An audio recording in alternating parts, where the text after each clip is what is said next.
মুখ্যমন্ত্রী মমতা বন্দ্যোপাধ্যায়ের নির্দেশে কোচবিহারের বিভিন্ন স্কুল ঘুরে দেখছেন তৃণমূল নেতৃত্বরা। আজ Cooch Behar new town girls high স্কুলের বেহাল অবস্থা ঘুরে দেখলেন উত্তরবঙ্গ উন্নয়ন মন্ত্রী সাংসদ জগদীশ চন্দ্র বর্মা, বসুনিয়া সহ জেলা সভাপতি অভিজিৎ দেবভৌমিক। স্কুলের বেহাল অবস্থা দেখার পর দুটি রুম বরাদ্দ করেন উত্তরবঙ্গ উন্নয়ন মন্ত্রী উদয়ন গুহ।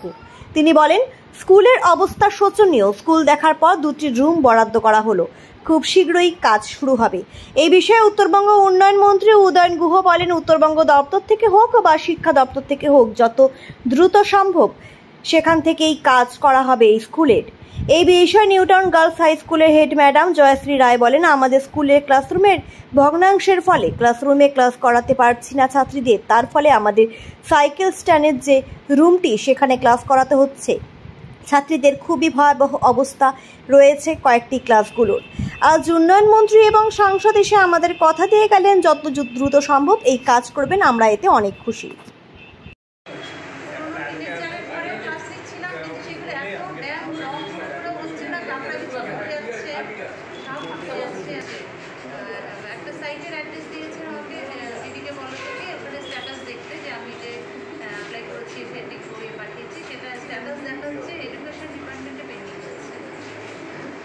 আমাদের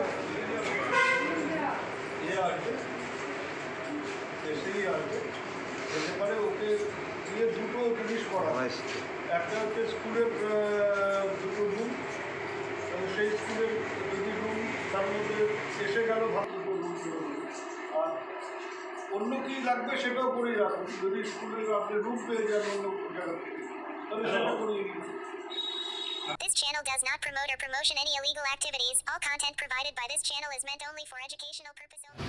হ্যাঁ, ওনারা খবর পেয়ে এসছেন আমাদের স্কুল পরশুদিনও ভেঙে পড়েছে খানিকটা অংশ, খুব বিপজ্জনক অবস্থায় রয়েছি আমরা। খবর পেয়ে ওনারা এসছেন, উত্তরবঙ্গ উন্নয়ন মন্ত্রী স্যার উদয়ন গুহ এসছেন এবং আমাদের এমপিও এসেছিলেন। তো ওনারা আশ্বাস দিয়ে গেলেন যত শীঘ্র সম্ভব। আমরা এসিআর ভরেছি এবং সেটা সর্বশিক্ষা মিশন থেকে ফরওয়ার্ডও করে দেওয়া হয়েছে। এডুকেশন ডিপার্টমেন্টে সেটা পেন্ডিং রয়েছে। যতটা সম্ভব তাড়াতাড়ি কাজটা যাতে আমাদের স্যাংশন হয়ে যায়, যাতে ঘরগুলো, সেটা ওনারা চেষ্টা করবেন, আশ্বাস দিয়ে গেলেন। এবং আমাদের মন্ত্রী উদয়ন গুহ বলে গেলেন যে যত শীঘ্র সম্ভব উনি দুটো ঘরের জন্য আমাদের ব্যবস্থা করে দেবেন। মানে এটাকে বলা যায় যে প্রদীপের নিচে অন্ধকার, কারণ আমরা সবসময় এখানে বসি, সপ্তাহে অন্তত পক্ষে হিপি তো রোজ, আমরা সপ্তাহে 2-3 দিন থাকি। তারপরে এই নিউ টাউন গার্লস স্কুল কুচবিহারের অন্যতম পুরনো স্কুল, সেই স্কুলের এই দুর্দশা, এটা দেখে খারাপ লাগছে। তো যাই হোক, যত তাড়াতাড়ি এর একটা ব্যবস্থা করা যায় তার জন্য আমরা চেষ্টা করব এবং ইতিমধ্যেই বলেছি, আমার মনে হয় খুব তাড়াতাড়ি কাজটা শুরু করতে পারবো। কি কি সমস্যা দেখলেন? ক্লাসরুমের সমস্যা আছে, ইমিডিয়েট যতটুকু করা যায় আমরা করে দেবো।